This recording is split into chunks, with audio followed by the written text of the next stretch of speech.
Bom, eu estou com o cabo conectado de energia, talvez ele está perdendo acesso para o computador e caia a imagem, não sei. Vamos de novo. Tá me vendo agora, né? Então, vamos lá.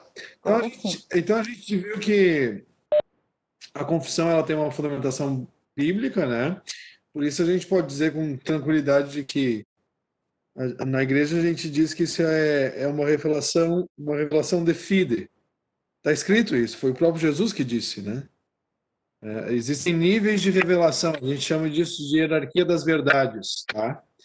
E o nível mais alto, né, o mais elevado, é aquele quando parte da fonte mesmo, que é o próprio Cristo. O Cristo disse isso, então isso é define, não se discute, né? Depois tem outros níveis, por exemplo, o segundo nível a gente chama de defide definita, ou defide revelada, que a igreja, a partir de um dado bíblico, desenvolve um dogma e consegue compreender de que, olha, é isso que quer dizer, né? Bom, vamos lá. Também vimos que o batismo é o sacramento que é o sacramento do perdão dos pecados, né, propriamente dito, né? E que a confissão está para um ato de reparação em relação a Deus e à comunidade cristã, né? Sempre é um perdão dado na comunidade, né? Até a fórmula da confissão, o padre diz, né? Pelo ministério da igreja, te conceda pelo ministério da igreja, um serviço da igreja, o perdão e a paz.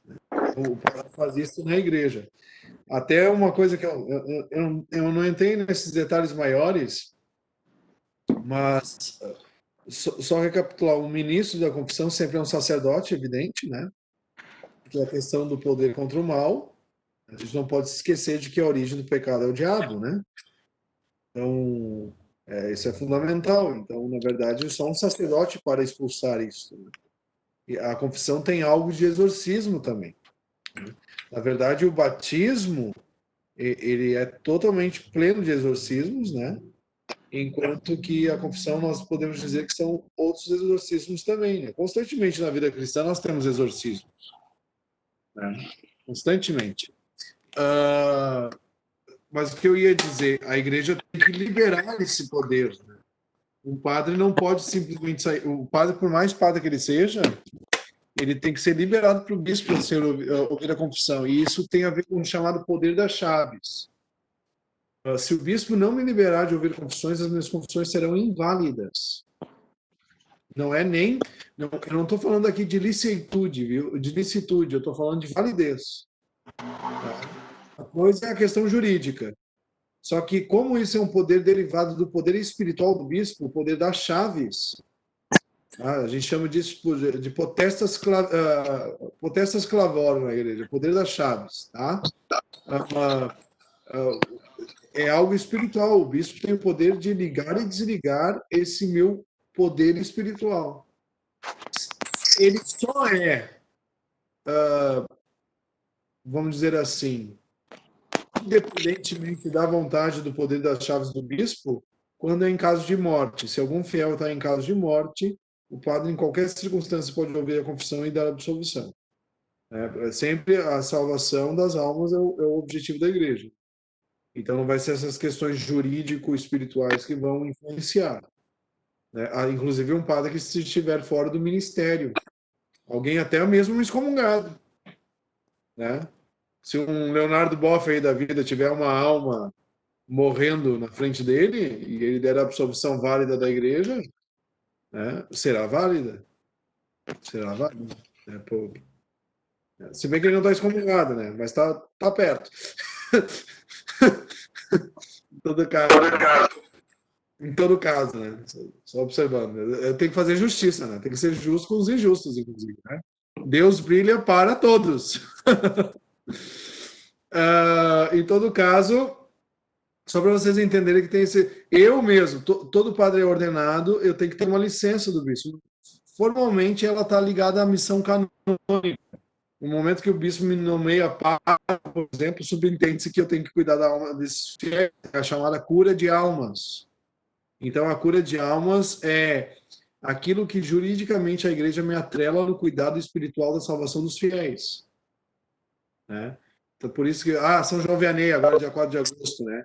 Ele é padroeiro, todo mundo diz que ele é padroeiro dos padres, ele não é padroeiro dos padres, né? Os padres não têm padroeiro. Ser padre é ser Jesus, e quem tem Jesus não precisa de padroeiro, é evidente, né? São João Vianney é padroeiro dos párocos. Por quê? Porque ele foi exemplo de um curador de almas, daquele que cuida das almas, né? Ou seja, aquele que exerceu bem essa função de ser cura de almas, aquele que guia as almas, né? Isso é uma dimensão importante do sacramento da confissão. E eu me lembro que na minha ordenação eu perguntei para o Dom Jaime, posso ouvir confissões? Ele pode. O Dom Jaime já meio que legislou que nós fazemos um exame. A gente chama de exame, a gente fala popularmente de exame de jurisdição, mas ele tem um nome bonito lá que eu me esqueci, né? É um exame de qualificação canônica, dogmática e pastoral em relação, e moral, perdão, dizendo, para ver se eu estou aprovado ou não para ouvir confissões, né? Até hoje eu estava. Hoje é dia de Santo Afonso de Ligório, e Santo Afonso tem dois livros muito interessantes, né, que envolvem a confissão, né?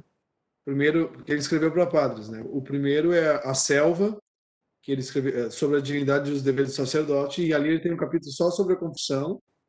Inclusive ele diz assim: e os padres que não passaram no exame de jurisdição, que se tranquem na sua cela e tratem logo de estudar para passar, né?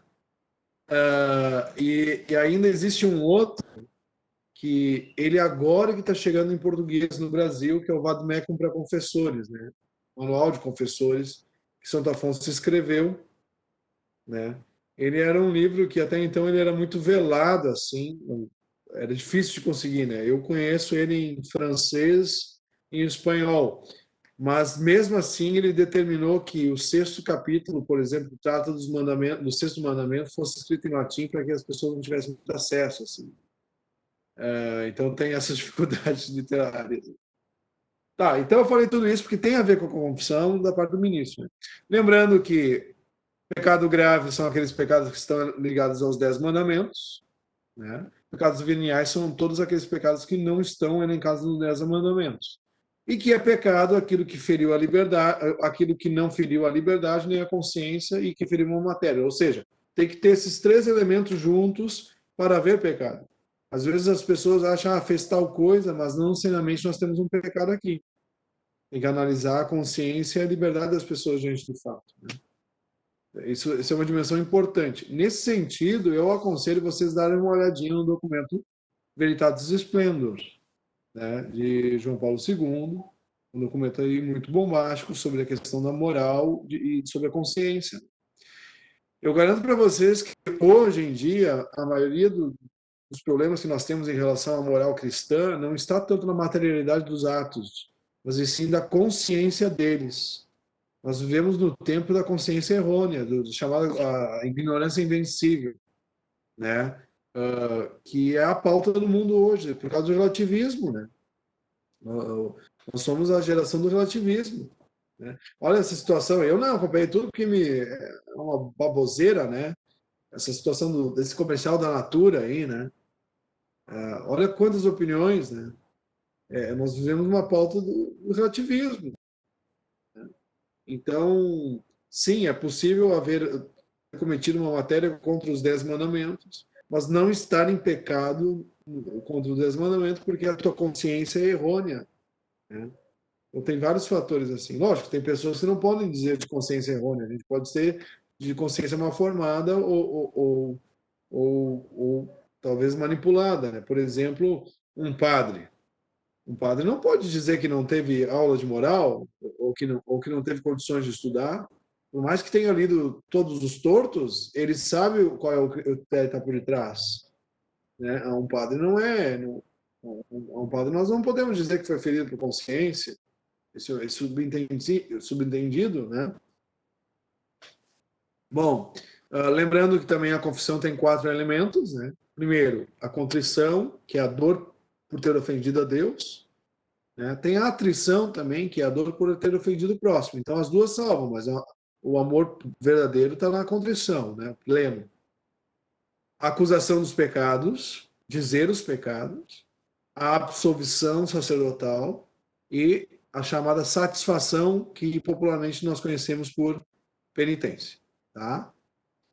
Deixa eu ver se falta aí mais algum elemento que eu não disse. Bom, já falei que as penitências o padre pode aplicar 3 tipos de obras. Pode ser uma obra de piedade, alguma oração, uma obra de caridade em favor do próximo, ou até uma obra de religião que envolve alguma demanda financeira, algum dinheiro, alguma aplicação em relação a alguma coisa da igreja, né? Bom, me mandaram aqui que talvez eu falasse um pouquinho sobre o exame de consciência, né? E também, que mais, Silvana? Deixa eu abrir o WhatsApp aqui. Confissão frequente.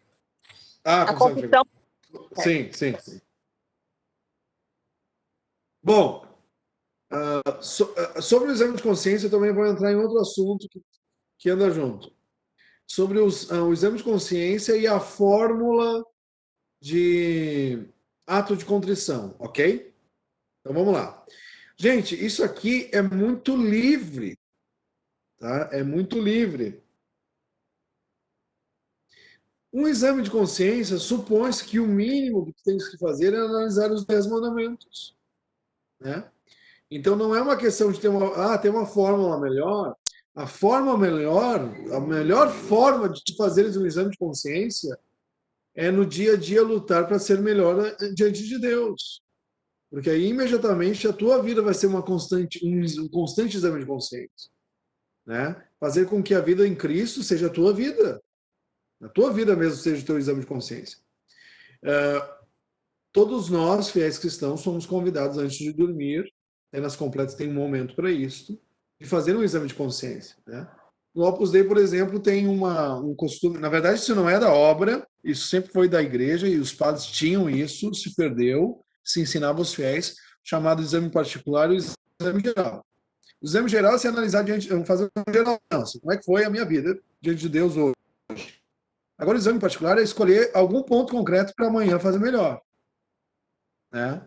Então isso é da como é que eu posso dizer? É do tesouro da piedade cristã, né? Não é uma questão que a igreja legislou, tá bom? Então fazer um exame de consciência. Faça os 10 mandamentos. O que eu ofendi a Deus, né? E amanhã o que eu posso fazer melhor, né? E lembrando que nunca se cresce numa virtude em separado, todas as virtudes crescem juntas, né? E todas decaem juntas também, né? Porque é uma corrente, tá? Então, um exame de consciência, existe uma fórmula boa? Tem tantas, né? Tem algumas que não são tão boas. O que pode acontecer? Algumas estão meio defasadas, com problemas que não são mais os problemas de hoje e sem problemas que são problemas de hoje, né? Então, aí nós temos umas situações assim, tá? Existem alguns que são muito longos, outros nem tanto, né? Então, eu não vou dizer para vocês qual é a melhor forma. É difícil. Posso depois fazer o próprio. Só um pouquinho.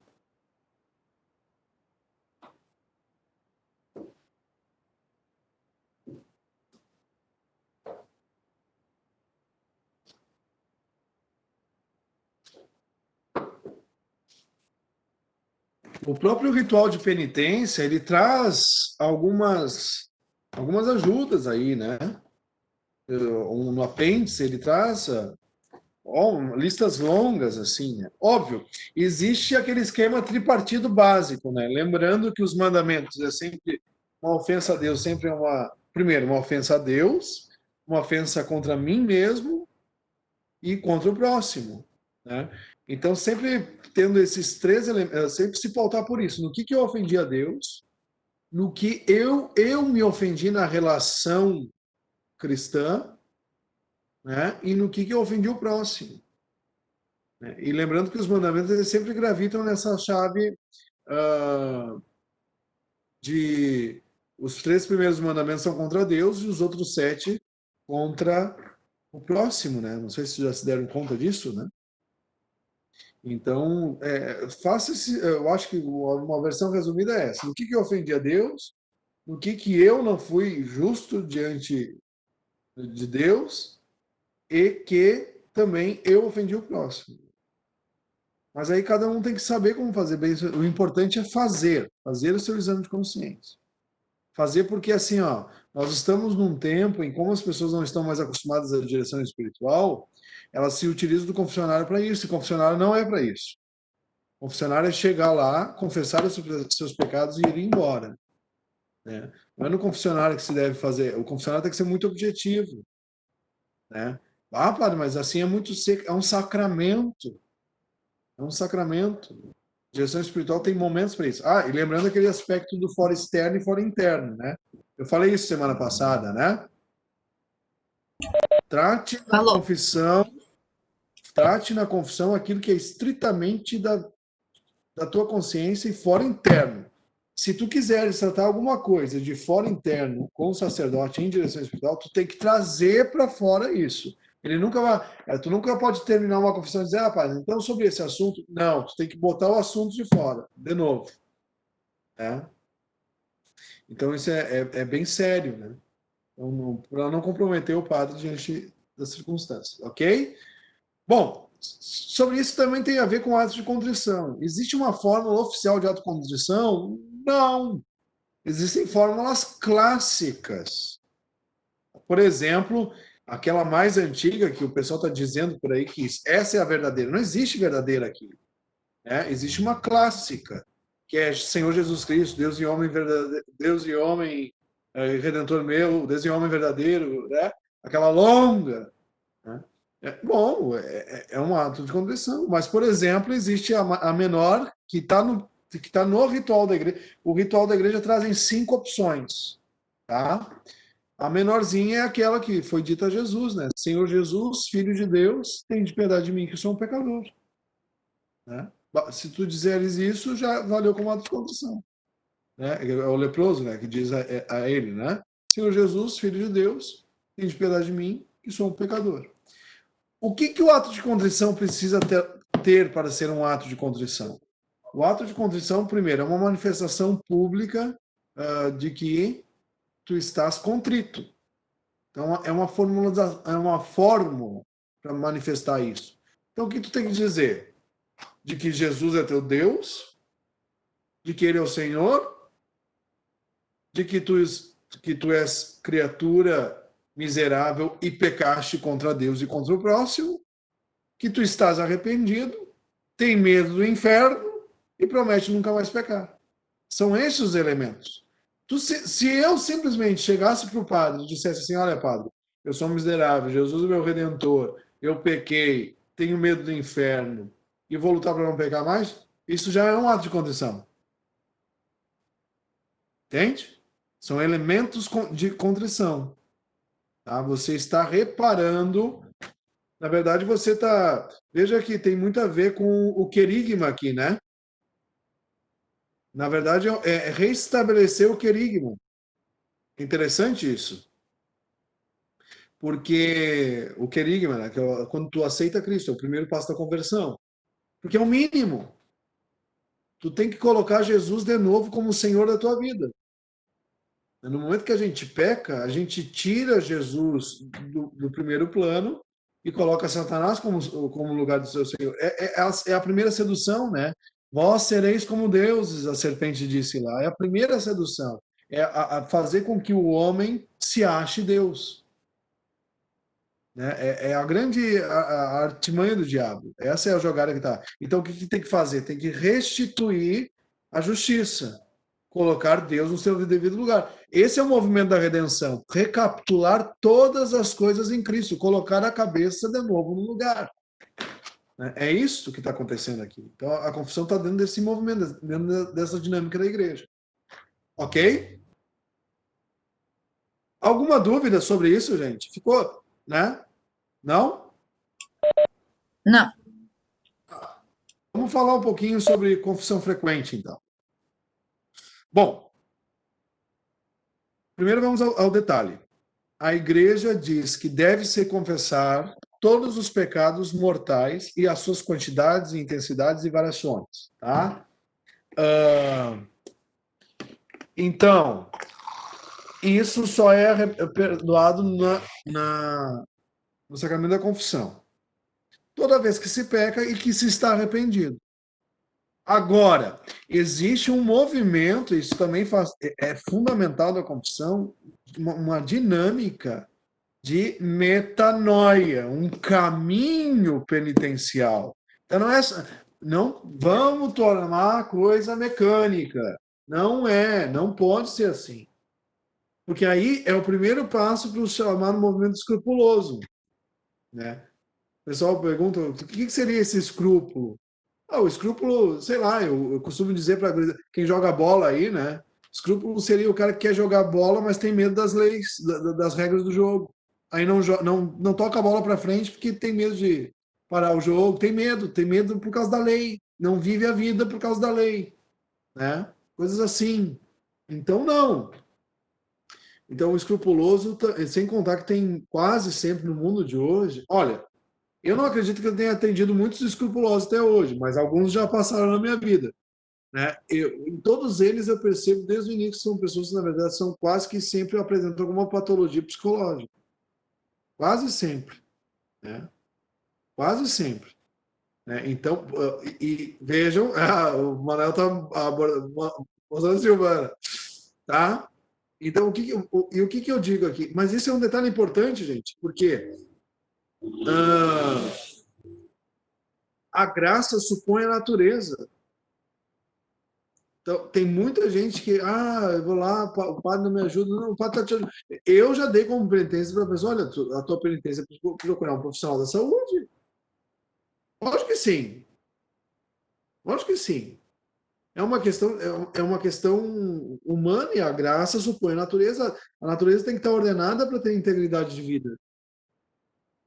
Claro que sim, esse é o mínimo, né?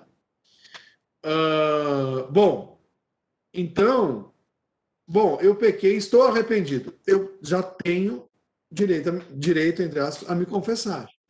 Agora, se você está rateando demais, não luta para nada, nem vai.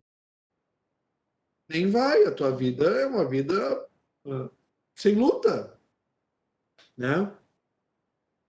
Agora, então, o mínimo é, todo fiel tem direito à confissão no momento que pecou gravemente e está arrependido. Isso é verdade. Mas esse direito supõe um caminho penitenciário. Supõe, não pode abrir mão disso. Né? E isso, assim, isso é cada fiel na sua alma, mas isso causou um problema tão grande na igreja. Cada um cuidando da sua alma é uma situação, vou dizer assim, microscópica, vamos dizer assim. Mas na igreja, os fiéis nesse movimento todo também tem uma situação macro aqui. E aí eu acho que é fantástico o livro A Introdução ao Cristianismo do Ratzinger. Nós saímos o livro todo está tratando disso. A igreja saiu num movimento de uma profissão de fé metanoica, ou seja, de conversão, e passou por uma profissão de fé dogmática. Então hoje nós temos pessoas defendendo os dogmas, mas não vivendo a vida conforme o dogma. Isso é um problema. O batismo, os três renúncias do batismo, do exorcismo, lá no início, renunciar a Satanás, renuncia, a todas as suas obras, renuncia, a todas as suas seduções, renuncia. Tá? Creias em Deus Pai Todo-Poderoso, creio. Creio no meu Filho, creio. Creio no Espírito Santo, creio. Creio na igreja, creio. Esse movimento era de conversão, é porque aquela pessoa que fez todo o caminho catecumenal está agora diante da comunidade testemunhando que toda a sua vida foi um caminho metanoico, de conversão, e que agora chegou a hora da mistagogia, em que ela vai ser introduzida ao mistério, ou seja, aos sacramentos. Não, hoje não. Hoje a gente está dando sacramentos quando a pessoa não professa com a vida aquilo que ela está professando com palavras. Né? Então a gente está numa fase, uma chave, eu não digo dogmática, mas diria dogmatista, sei lá, vamos dizer assim. A gente ideologizou. O relativismo é tão desgraçado que ele ideologiza, inclusive, o dogma. Inclusive o dogma. Ficou muito difícil isso que eu falei agora? É muito teórico? Conseguiram entender o que eu quero dizer? Tá, então vamos adiante. Então, confissão frequente. Aí nós vamos para o segundo passo. A confissão não deveria ser para apagar pecados. A confissão, antes de tudo, é graça. Antes de tudo, é graça. Então, você não se confessa. Infelizmente, muitos padres caíram nessa, né? A confissão frequente, mas o cara peca tanto. Ridículo esse pensamento. Não é porque o cara está pecando que ele vai se confessar. Ele vai se confessar para ter graça. Até porque, se a gente for para a confissão por causa do pecado, a gente não está se dando conta que a gente está dizendo que o diabo é mais poderoso que Jesus. Porque se é o diabo que está me movimentando a graça, tem algo errado. Eu só busco a graça por causa do demônio, então quer dizer que é o demônio que pauta a minha vida? Né? E aí aquela lógica de São Paulo é quebrada, onde abundou o pecado, superabundou a graça. Não, onde está superabundando o pecado, está abundando a graça. Inverte. Então, a gente começa a ser pautado pela dinâmica do mal e não pela dinâmica do bem. E é o contrário, é pela dinâmica da graça que eu vou me convertendo. Tá? Então, não se busca a confissão por causa do pecado, se busca a confissão por causa da graça. Isso é fundamental. Padre Edno, Oi. Absolutamente fantástica essa tua última fala, reflexão, enfim, essa tua última afirmação. Olha, eu realmente, eu não tenho muito tempo de vida cristã assim, né? Tenho pouca, né? Mas eu nunca tinha escutado de forma tão clara, acolhedora, amável, incentivadora, um convite à frequência desse sacramento, como uma pequena partilha, assim, né? Bendito seja Deus pelo que o senhor falou agora, porque realmente, olha, não é uma nem duas as vezes que eu procuro o sacramento, vou abrir umas aspas, muito aspas, tá? Tô entrando dentro do sentido que o senhor falou, então eu não tô querendo dizer outra coisa, que não isso, mas incentivado pelo diabo, né? E quando o incentivo maior, porque Deus é Deus, né? Diabo é o diabo, deveria ser Deus, né? E a procura dessa graça. Então, muito obrigado por essa última fala. Eu achei assim, para mim caiu como um verdadeiro bálsamo aqui, quase que como, vou usar uma palavra carismática, né? Porque eu tenho um pezinho na renovação carismática. Quase como que um batismo no Espírito, né? Procurar a confissão, procurar se confessar para buscar a graça e não por incentivo do demônio, do diabo ou coisa parecida, né? Obrigado. Até porque a ideia da confissão não é que tu vá se confessar por medo, né? A ideia da confissão é que tu vá se confessar porque tu está longe da graça e tu quer ficar perto da graça de Deus. Aliás, detalhe importante, Mateus e Cristiano e todos. Quem nos moveu ao confessionário foi o Espírito Santo. Eu acho aqui, isso aqui eu estou falando para vocês que como cristão estamos no mesmo nível aqui, tá? Mesmo nível, tá? A passagem do filho pródigo, ela é exemplar nesse sentido.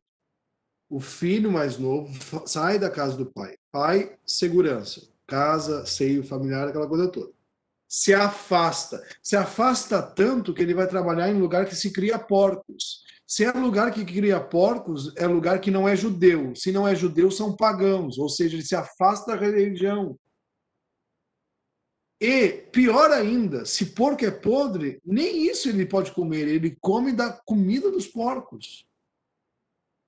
Tá? E só quando ele está, tipo assim, o fundo do poço, quando não há mais ninguém por ele, nem ele por ele mesmo, é que ele cai em si, diz lá o Evangelho, eu me esqueci a palavra, essa palavra em grego, esse cair em si em grego, ele é muito profundo, eu não me lembro mais a palavra em grego, depois tenho que pesquisar para vocês.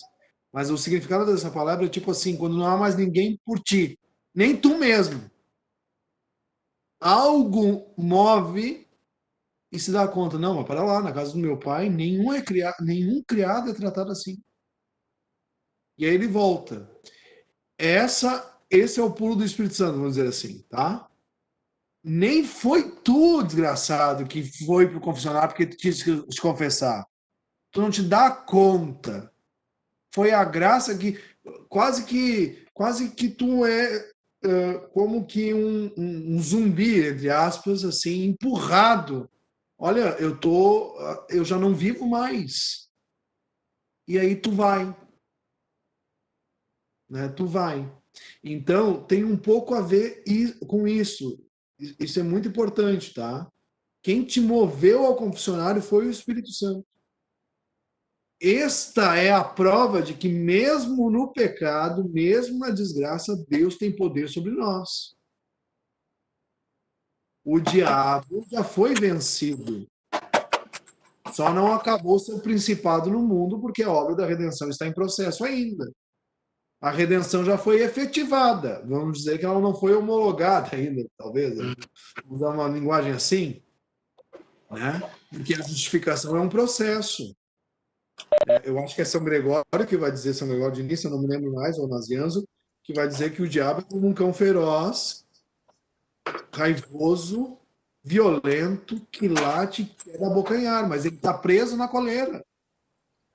Ele está preso pela coleira. Só vai morder quem se aproximar dele. Né? Padre, Então, esse... Oi? desculpa ele interromper, eu vou precisar encerrar e começar de novo. Senão vai cair no meio da sua fala. Beleza. Pessoal, para voltar, é só clicar no mesmo link, tá?